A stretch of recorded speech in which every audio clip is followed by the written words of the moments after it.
السلام علیکم ورحمۃ اللہ وبرکاتہ۔ بسم اللہ الرحمن الرحیم۔ سامعین کرام، آپ دیکھ رہے ہیں امام مسلم میڈیا سینٹر، زیر انتظام مرکز سارہ الحدیث پکھروا۔ آج ہم آپ کو بتائیں گے دعا مانگنے کے آداب، اور دوسرا کہ دعا کس سے مانگنی چاہیے انشاءاللہ قرآن و سنت کی روشنی میں۔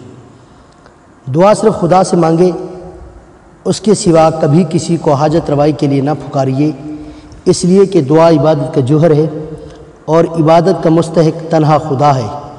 قرآن پاک کا ارشاد ہے، لَهُ دَعْوَةُ الْحَقِّ وَالَّذِينَ يَدْعُونَ مِن دُونِهِ لَا يَسْتَجِيبُونَ لَهُم بِشَيْءٍ إِلَّا كَبَاسِطِ كَفَّيْهِ إِلَى الْمَاءِ لِيَبْلُغَ فَاهُ وَمَا هُوَ بِبَالِغِهِ وَمَا دُعَاءُ الْكَافِرِينَ إِلَّا فِي ضَلَالٍ۔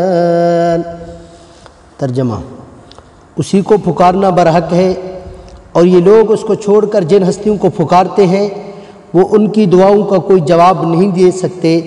ان کو پکارنا تو ایسے ہے جیسے کوئی شخص اپنے دونوں ہاتھ پانی کی طرف پھیلا کر چاہے کہ پانی دور ہی سے اس کے منہ میں آ پہنچے، حالانکہ پانی اس تک کبھی نہیں پہنچ سکتا۔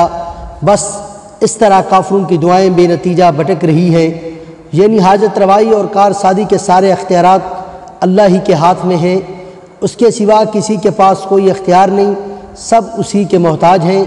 اس کے سوا کوئی نہیں جو بندوں کی پکار سنے اور ان کی دعاؤں کا جواب دے۔ یا ایھا الناس انتم الفقراء الی اللہ واللہ هو الغنی الحمید۔ ترجمہ: اے انسانوں، تم سب اللہ کے محتاج ہو، اللہ ہی غنی اور بے نیاز اور اچھی صفات والا ہے۔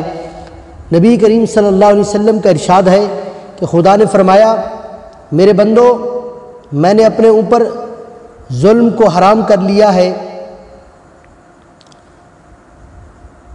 تم بھی ایک دوسرے پر ظلم و زیادتی حرام سمجھو۔ میرے بندو، تم میں سے ہر ایک گمراہ ہے سوائے اس کے جس کو میں ہدایت دوں، بس تم مجھ ہی سے ہدایت طلب کرو، میں تمہیں ہدایت دوں۔ میرے بندو، تم میں سے ہر ایک بھوکا ہے سوائے اس شخص کے جس کو میں کھلاؤں، بس تم مجھ سے روزی مانگو، میں تمہیں روزی دوں گا۔ میرے بندو، تم میں سے ہر ایک ننگا ہے سوائے اس کے جس کو میں پہناؤں، بس تم مجھ ہی سے لباس مانگو، میں تمہیں پہناؤں گا۔ میرے بندو، تم رات میں بھی گناہ کرتے ہو اور دن میں بھی، اور میں سارے گناہ معاف کر دوں گا۔ صحیح مسلم کی یہ روایت ہے۔ اور آپ صلی اللہ علیہ وسلم نے بھی ارشاد فرمایا کہ آدمی کو اپنی ساری حاجتیں اللہ سے مانگنی چاہیے، یہاں تک کہ اگر جوتی کا تسمہ بھی ٹوٹ جائے تو خدا ہی سے مانگے، اگر نمک کی ضرورت ہو تو وہ بھی اسی سے مانگے۔ ترمذی کی یہ روایت ہے۔